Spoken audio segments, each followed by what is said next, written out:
tom yum soup. So this is shrimp. Ang ingredients, ayan, bumili ako ng shrimp. Tapos ito yung tom yum paste. Ayan, bumili ako sa market. All in one na yan. Tapos meron akong choy sam. Tapos bumili ako ng mushroom.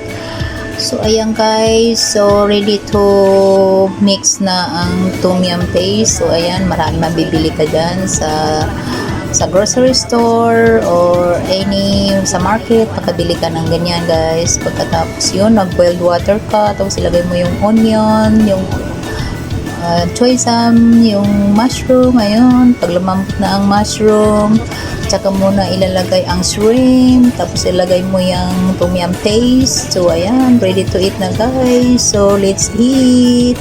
This is so delicious. This is popular Thai food in Thailand. So let's eat guys. So yummy and delicious. Thank you for watching.